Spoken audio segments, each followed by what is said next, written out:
Welcome to Brain Wellness, the podcast. I'm your host, Mandy NP. Each episode will bring you a new topic or interview related to brain health and wellness as part of my mission to help you on the path to a healthier, happier brain. So, let's get started.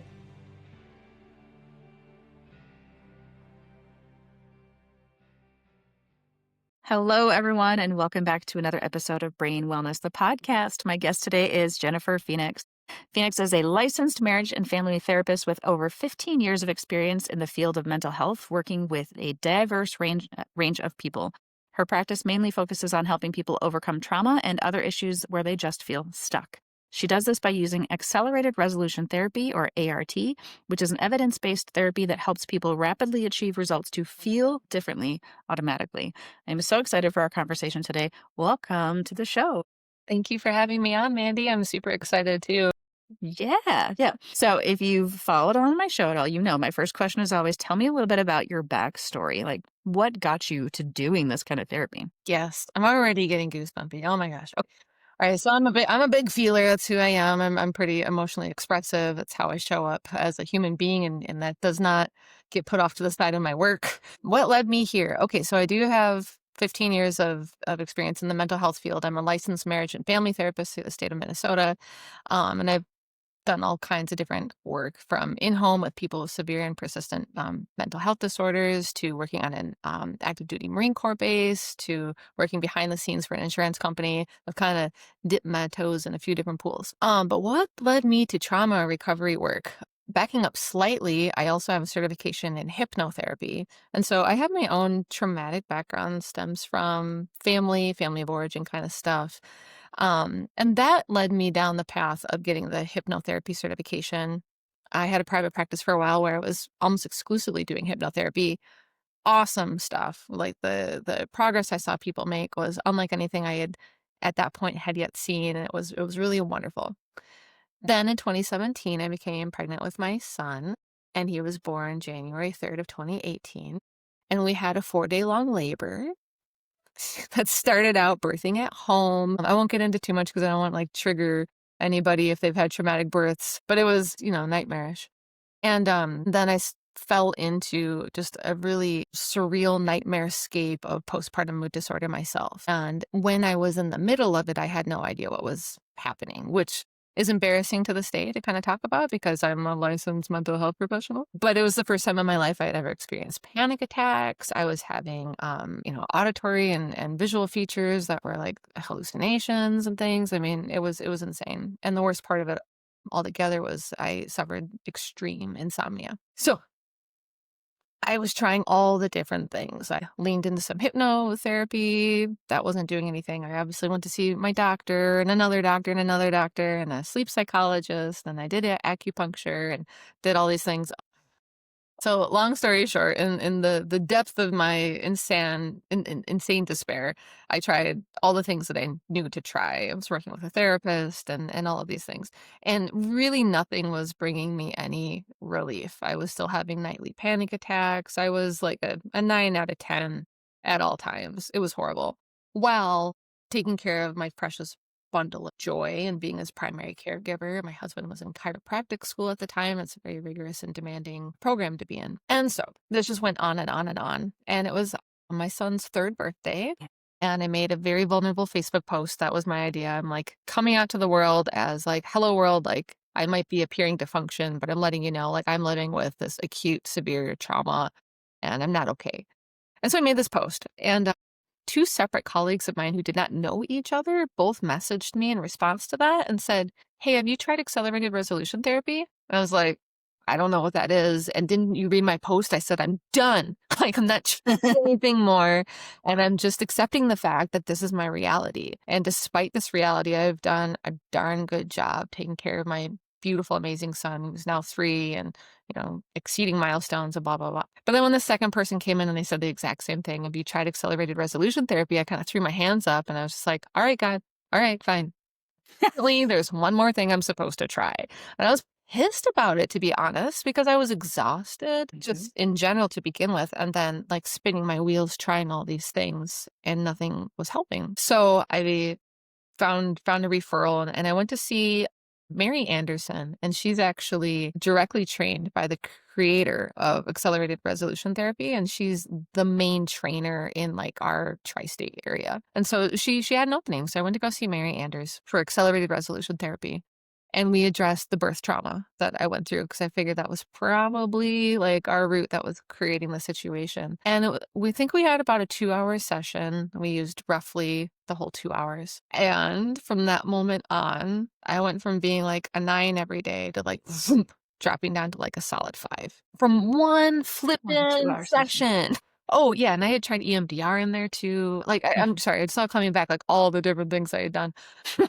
Yeah, one session obliterated like a good 45-50% of the symptoms I was experiencing and knocked me down to a space where like I could deal. Now some of the other things that I was trying to utilize as resources and tools were having an effect and an impact in a way that was positive and actually shifting things for me. It was mind-blowing that I could experience that much of a reduction from one interaction that took up 2 hours of my time, especially, given all the other time and money that I had up to that point spent on everything. So, given that this is my field, I was like, well, obviously, I have to go get trained in this now. So, the next time there was a training opportunity, I went and received the training for it.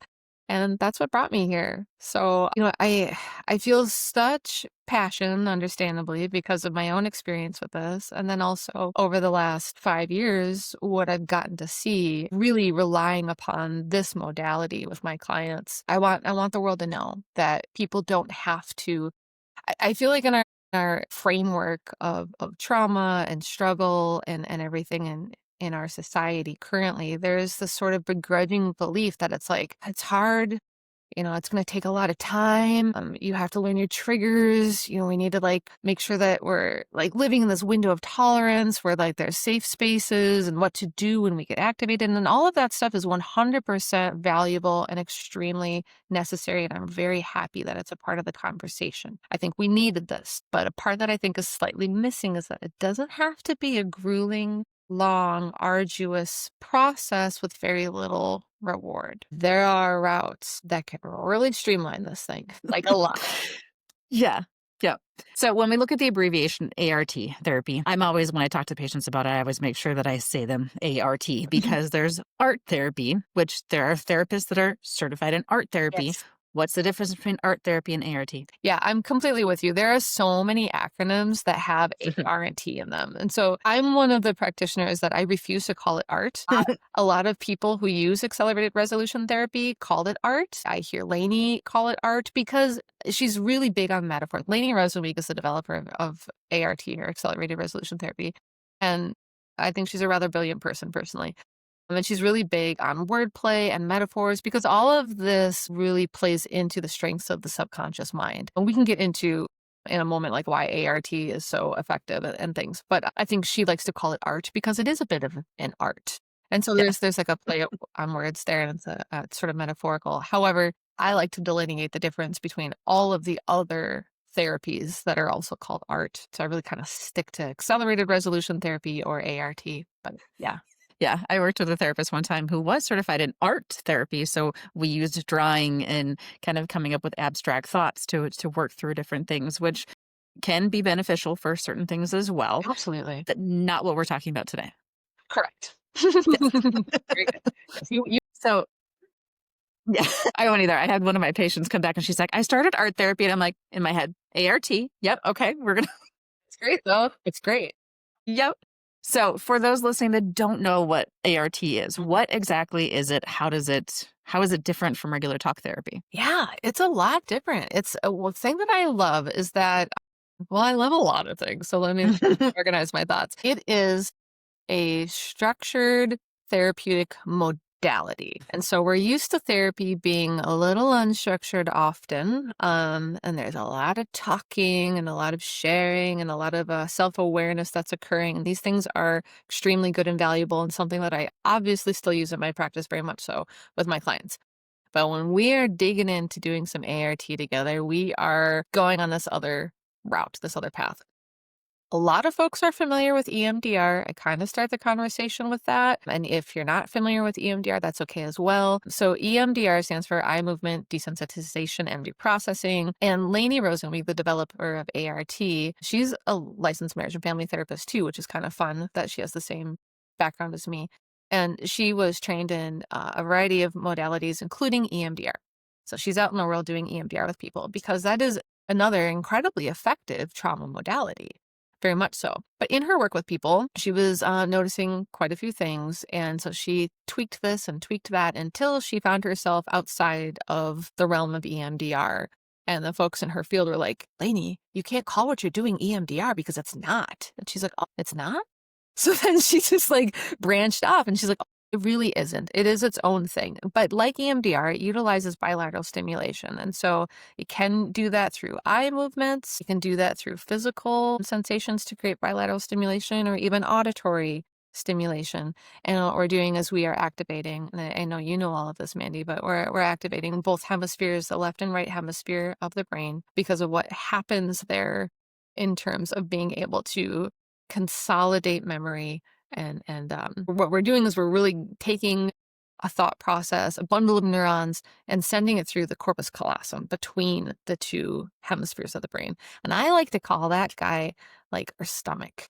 It's the thing that like chews things up and digests things. So ART is it's a scripted therapeutic modality, and that's one of the things that makes it quite a bit different than EMDR or brain spotting or some of the other evidence-based trauma modalities, is that it is scripted. And so it's the idea is for it to be more directive, to be more consolidated. So, we're talking about what ART is, but let's back up for a minute and, Yeah. and kind of talk about that EMDR for a moment, Yeah. because let's talk about time frame. So Yeah. ART is accelerated. So how is that different from the time frame that it would take to go through like a single traumatic event with EMDR Yeah, to get that comparison? it's a very good question. So I am not EMDR trained. And so in terms of like outcomes and what people are telling people what to expect, I can't speak into that with authority. As on the client side of things, I've known that for me personally, when I went to see somebody, like it's a lot of sessions. With ART, it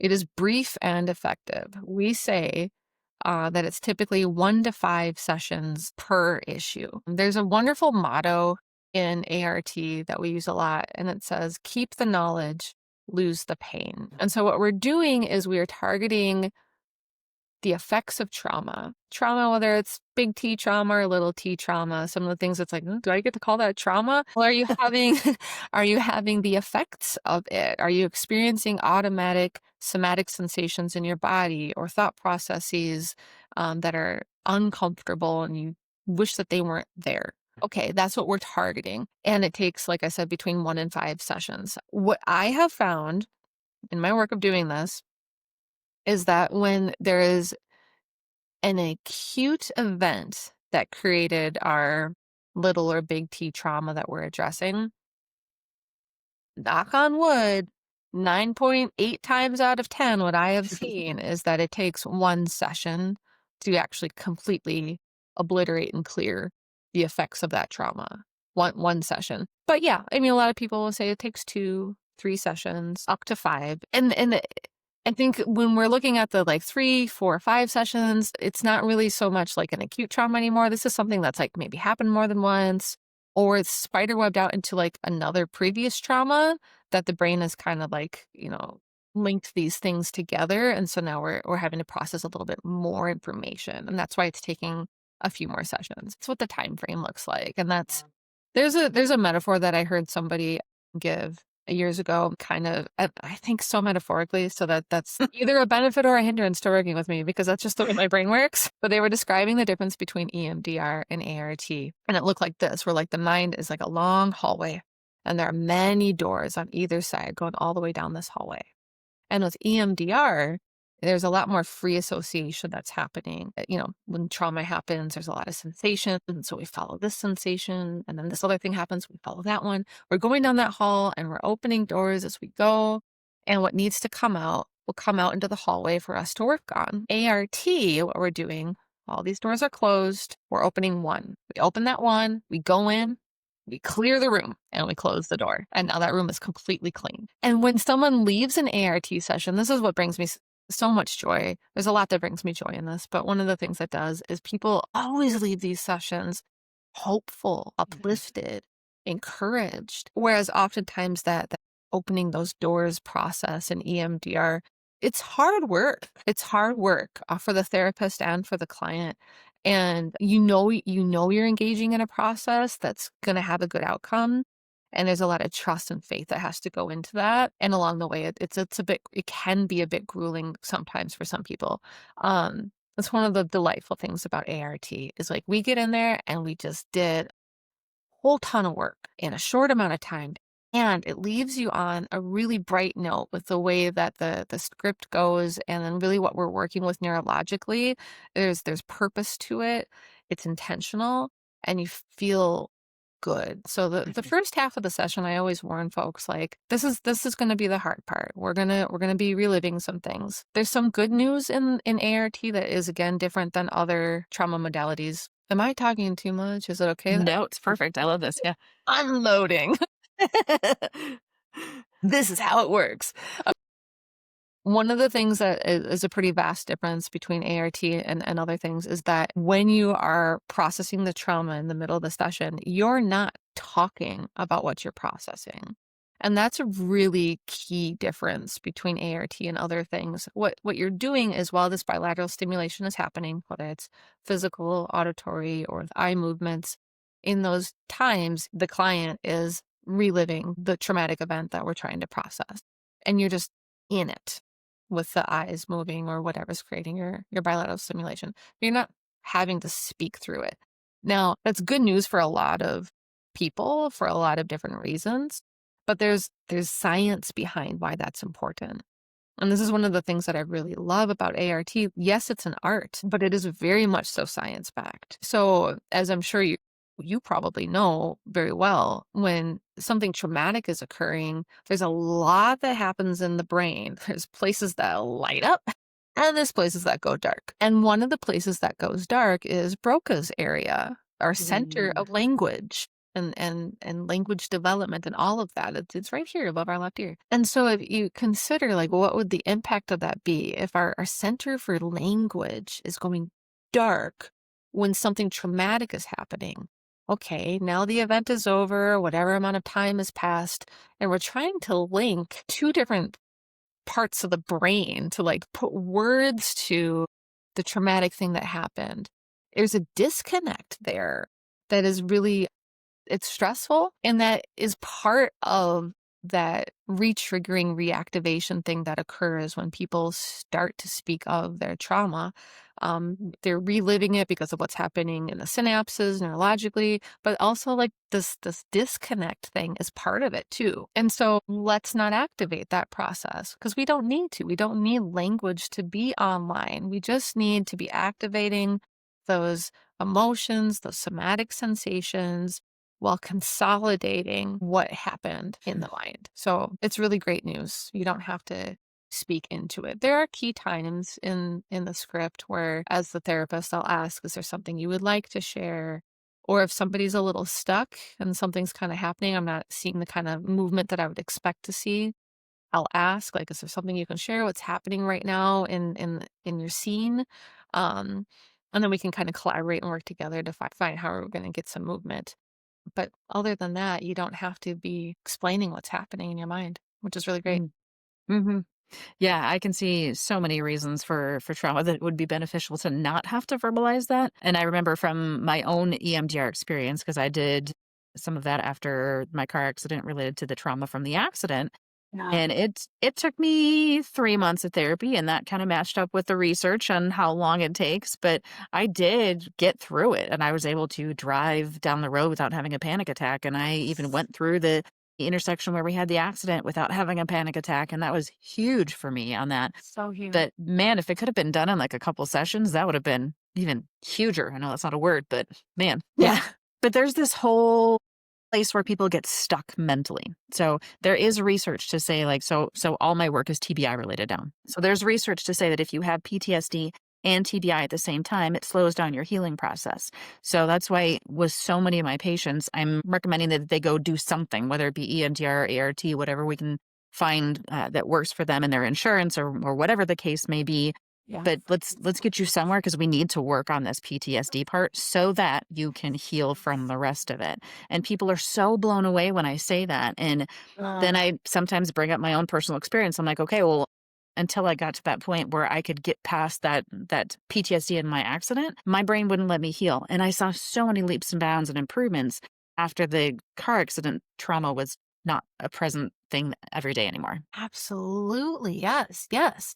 Yeah. Like, yes. I love that. You're kind of like touching on like two things that I like have like little highlighted notes around. One of them is there was this really great 2018 study on ART specifically with 202 veterans slash service members. During my training, we really dug deep into that specific study. It was very well done. And some of those service members also had traumatic brain injuries. So a lot of them were combat related PTSD diagnoses, and these folks had had this diagnosis for decades for some of them. And PCL is, I forget what it stands for, but it's this checklist that a lot of people are familiar with. The doctor will slide it across to you sometimes, and you just rate, severity, sometimes, always, never. And these people had really high PCL scores. And what that indicates is that you have a likelihood for having a high degree of PTSD, and it's impacting your functioning in a variety of different ways in a negative way. These veterans were offered 5 sessions of ART.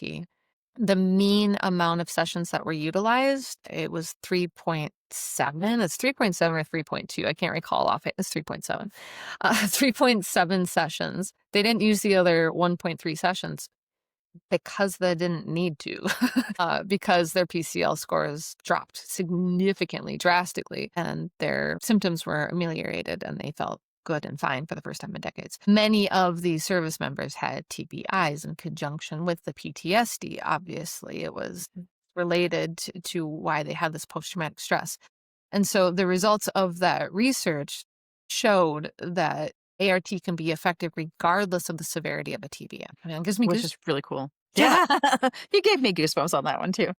like it's such good news. It's such good news. And here the Yeah. study's been out for 8 years, and like we need billboards or something. Like sing this from the mountaintops, because there's people who need to know that like in 3.7 sessions, give or take, maybe your PCL scores could drop Yeah. drastically too. And this was how long after? So Hmm? they'd had the PTSD for how long? Varying degrees, but some of them had it for decades. That's crazy. So often we have healthcare providers tell patients that a year, whatever you get back after a year, that's it, and good luck after that. And there's really nothing that we can do for your symptoms beyond that. It's just how you are now. So Right. decades later, we can make them feel better. Because thank goodness our brains are malleable. Neuroplasticity is something we have access to under the right conditions, Yeah. right? Yeah. Yeah, It's a there thing. is no rigidity in this. That's not the way that this piece of meat works. No, not at all. Not at Thank all. you. So then follow-up question with that. So after we've done the ART, Yeah, do the results last? Does the feelings come back? What does that look like? it lasts. Yep. It just does last. Yes. So that's like all these studies that they've been able to do. ART was developed in 2008, which is relatively new in the world of treatment modalities of any kind of nature. And I forget how many studies have been conducted. Um, they take a lot of money, they take a lot of time, obviously. There's some solid studies. And in those, they're also then tracking, you know, how are people doing 6 months, 18 months down the line, and things like that. Yes, the good news is yes, it lasts. We're making everlasting change. It's just plain old good news. Because Right. again, Mandy, I think metaphorically, so I apologize. Hopefully this will have some sort of benefit to somebody at some point, but I think of trauma, I give a metaphor as sort of like being like a big bite of food, something unpleasant. And this is big bite of food. That way, you've heard this, I'm sorry. No. This big bite of food that it's stuck in our mouths, we squirrel it away, we cheek it. We didn't like it. It's not good. You don't want to chew it. You Yeah. don't want to eat this nasty tasting thing. And so we just keep it over here, right? Mhm. So when we're doing the bilateral stimulation, that's us chewing it, going through the corpus callosum, we're swallowing it. we're processing all of the feelings that come up with going into the trauma and eating this tasty, this unpleasant thing that tastes really gross. And then we swallow it, we digest it, it works its way through our lower intestines and it does its thing and it's gone. That is what ART does, really. Like, it's a really apt metaphor because, like, why would it come back? You already chewed it, swallowed it, you went to the bathroom. There is no coming back. The coming back would be experiencing a new and different trauma. Life sometimes hands us lemons, and the good news is, like, okay, well, now we know what to do with it. I often say to people that the brain, once it catches on to ART, loves ART. And it really does. I just see this over and over where it's like, it's a new treatment for somebody. They've never done this before. There's a little bit of nerves involved sometimes. And once you kind of like understand the pacing, like, oh, okay, I get what I'm supposed to be doing here, it catches on so fast. And then I personally have had times where I went to go see Mary Anders and, like, cool, yeah, I'm feeling great. I'm walking out the door. I reach for the doorknob and then my brain's like, haha, what if we process this thing about your mom? I'm like, do I not get even like an hour of living in this, like, I resolved this issue? And just like, oh, I've got the next thing for you. And the next thing, it's funny, but like really effective. So yes, the results last Yeah. because we're actually taking care of the thing. The way in which a trauma is stored, we're working with that process and releasing it for once and for all. Mhm. Mhm. So, to throw a wrench in there, every once in a while, we get these patients that they want to get better, but they don't really want to get better. Can ART trick your brain and make you better even if you don't want to? Well, it's a collaborative process, which I'm all about. I love collaborative processes. That's just sort of my jam as the type of therapist that I am. So, I mean, you'd have to be a willing participant in Mhm. order to do it. And maybe I didn't state it quite well, but I actually just had a patient that I saw this week that we talked about all these things that she's struggling with, and she wants to get back to her old self, but there's a part of her that wants to apply for Social Security and not necessarily get better. So she actually asked, "Is it wrong of me to want to get better if I'm applying for Social Security?" And I said, "No, it's never wrong to do that, but." I'm like, we don't know until you try something to see if you can get better, but there are all of these XYZ options that you haven't done yet in your recovery process. Like, Right. what if we try it and get you better? And so they want to, but there's something holding them back. Like, Oh, there's a totally. there's a secondary potential gain if they don't get better. Like, Yes. can their brain trick them and get them better even though they have this secondary gain that they're questioning? Yeah, that's such a great question. I mean, I feel like there's often secondary gains involved, especially when we're dealing with something where somebody's carried this thing with them for any length of time. We've learned to cope around it. And in our coping around it, our life is set up. We are Yeah. who we are and we have where we live and our friends and our jobs and whatever, right? Um, yes, I feel like secondary gains are often at play. But that example that you gave, like that's really out there, right in everybody's, right? Mhm. Like, if I get better, then that cuts me off from having this other route that feels safe and Yeah. comfortable. Yeah. I mean, ART is going to do what it's going to do. If Mhm. that client were to show up and she's processing whatever event has gotten her to this space where she can qualify for SDI and she's processing it, like, it will get processed, if if she's not processing it, it won't get processed. I mean, like, so it sounds kind of dumb, but I think, like, that kind of thing then kind of, I feel like, would lean into the space of, like, kind of therapeutically getting into, like, is this something that you would like to do, to be on board with, and kind of processing that with the individual so that when they show up, they'll process it. Speaking into that, it's very much so related. Like, I will often, this happens a lot. The secondary gains and these, like, protective pieces of ourselves, I kind of see them as being Mhm. similar. What'll often happen is somebody will have a protector part of themselves, keeping them from feeling the negative feelings that we're trying to access and process in ART. And there's a lot of reasons that that protector is there. So I've had it happen quite a few times. We're like swimming along with a new client, we're doing some ART, and, like, oh, this is moving really fast. Like, this is too easy. Like, what's going on here? Like, they're not really feeling distress. Oh, I feel Mm. fine, ready to move back into everything. I'm like, all right, what gives? And then I do a little bit of digging and find out, like, okay, there is a component of themselves that's protecting them from feeling the distress because it's supposed to protect them from feeling the distress. Like, Mhm. that's how we cope. That's how we're not just like puddles on the floor after going through hard things. We have resilient, strong parts of ourselves that help us cope. Um, and so, yeah, like that's definitely work that I do. It's called like parts work or internal family systems, things like that, where then we have a little conversation with that protector and ask it to protect in this moment by standing down and allowing the client to feel all the yuck because that's going to create the best long-term help for them. And that's like a little off-roading that we do. We go down this little like side like path and then we get back. Get on your little ATV for a little side road. So, along that lines, and that also makes me think of some of the different types of traumas, people can actually shut it out of their brain so they don't remember the trauma, but they still have the feelings, often related to like sexual trauma. And what can you still work with that even though they're not thinking of the actual trauma because their brain has shut off that trauma? They don't even remember it. Love that you brought this up, Mandy. I'm so happy that you got us here. Yes, it works even without clear memories of trauma. Isn't that great? And it Mhm. works because I feel like by now most of us know the title of a book, The Body Keeps the Score. And the title says it all, Mhm. right? And I mean, it didn't say it all. The book was really good and it was full of really information. However, if you stopped at the title, you still got a lot out of it.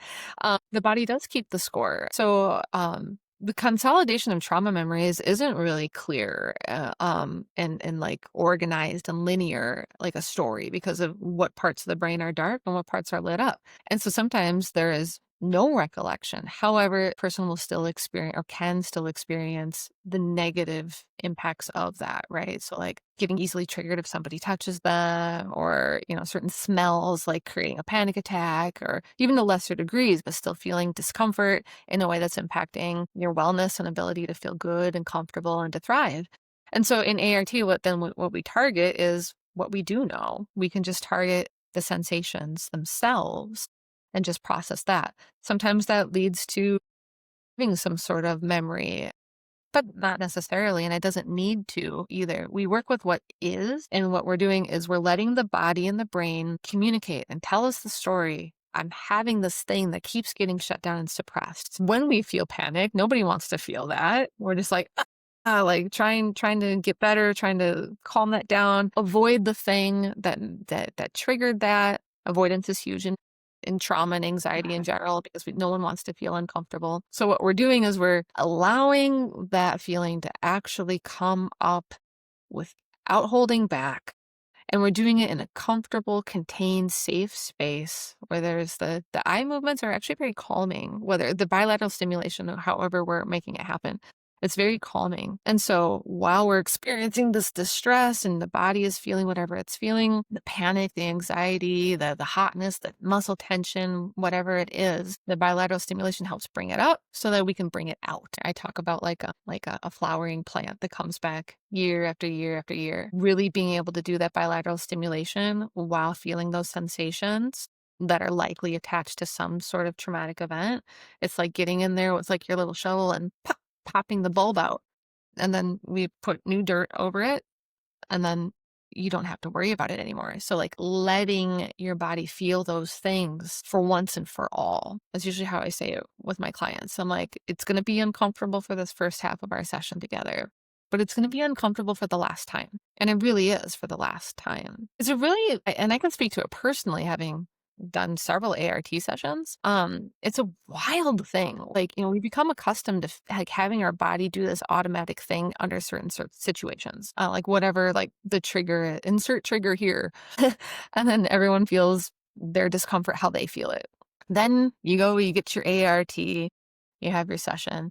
And then the next time that this trigger comes up, it's bizarre. It's very surreal because like I've had clients say the same words where like you're waiting for the sensation to happen and it doesn't. It's really weird. And you Mhm. drove that intersection. I mean, Mhm. like how trippy was that for you?